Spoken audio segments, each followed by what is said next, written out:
फिर मैं आता हूं एक किसी माने उनसे बिल्कुल कॉन्ट्रास्टिंग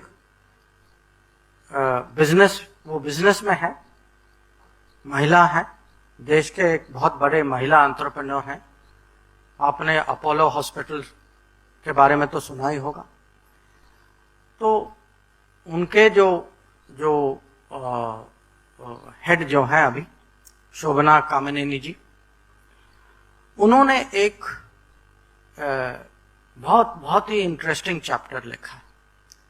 और ये जो है उनका दृष्टिकोण जो है ये जेंडर का, कि पिछले 8 साल में अगर आप जेंडर कहें, जेंडर इक्विटी, जेंडर जस्टिस पर महिलाओं के बारे में, बेटियों के बारे में, बहनों के बारे में क्या परिवर्तन आया है। अब इसमें काफी देश में चर्चा हो चुकी है, तो आप कहेंगे इसमें क्या नई बात वो कहेंगे, पर उन्होंने 2 उदाहरण दिए जो मेरे दिमाग में वो चिपक गया था। और ये जब मैं खासकर मैं जो भारत को अच्छी तरह पहचानते नहीं या मोदी जी को जानते नहीं, ये 2 उदाहरण मैं बार बार मैं खुद इसका उपयोग करता हूं। एक तो कहते हैं कि देखिए, सोच तो है, विजन है, पर उसका इतना डिटेल में जाए कि देश का प्रधानमंत्री एक साइड में सैनिटरी पैड की सोच सकता है और दूसरे साइड में वुमेन इन आर्म फोर्सेस की, उनको आर्म फोर्सेस कमीशन कैसे देना।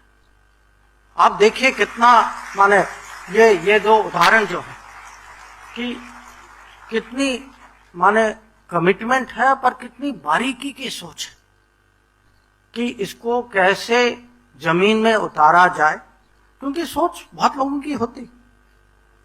और इसीलिए जो किताब में लिखा है, ड्रीम्स होते हैं, मोदी एट 20, इसकी खासियत है कि ड्रीम्स मीट डिलीवरी की। और डिलीवरी ये नहीं कि मैं आपको वादा करता हूं कि भाई एक दिन होगा, एक दिन गरीबी हटेगी, एक दिन आएगा।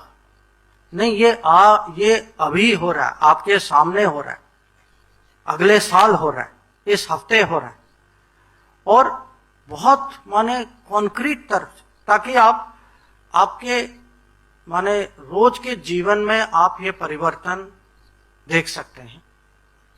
और जो एक किस्म से जो फीलिंग के साथ उन्होंने लिखा है, शोभना कामिनी जी, कि आज तक उनके लिए एक किस्म से नरेंद्र मोदी वो देखते हैं कि ये बहुत बड़े फेमिनिस्ट लीडर। अब तक मैं बिजनेस की बात कर रहा था, तो चलिए मैं थोड़ा गियर बदल देता हूं और मैं आपको किसी और बिल्कुल डिफरेंट फील्ड में ले जाता हूं, आपके फील्ड में ले आता हूं, स्पोर्ट्स और यूथ।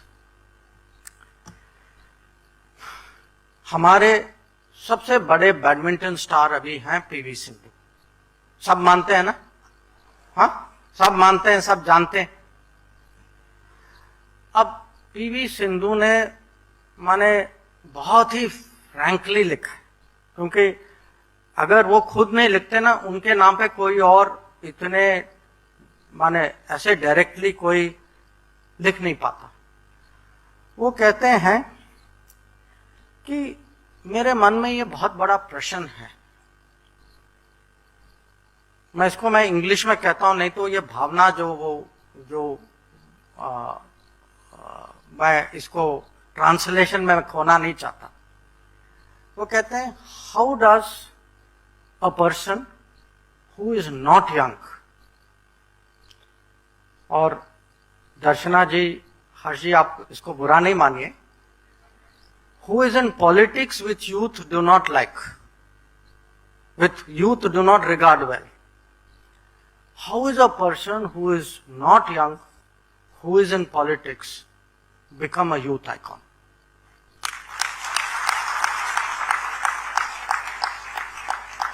तो कहती है ये प्रश्न, this question was bothering me.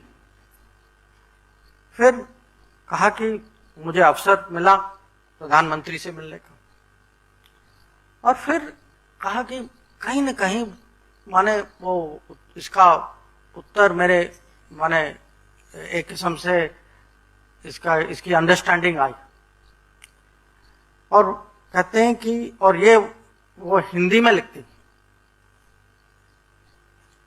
Prime minister embodies the attitude, हो सकता है और कैसे नहीं होगा, कि ये जो है ये आत्मविश्वास जो है, ये बड़ी सोच कि हम भारत बदल सकता है, भारत में नई पीढ़ी जो है ये बहुत कुछ कर सकती है, इसकी अपेक्षा, इसकी आकांक्षा बहुत ये छोटी नहीं है।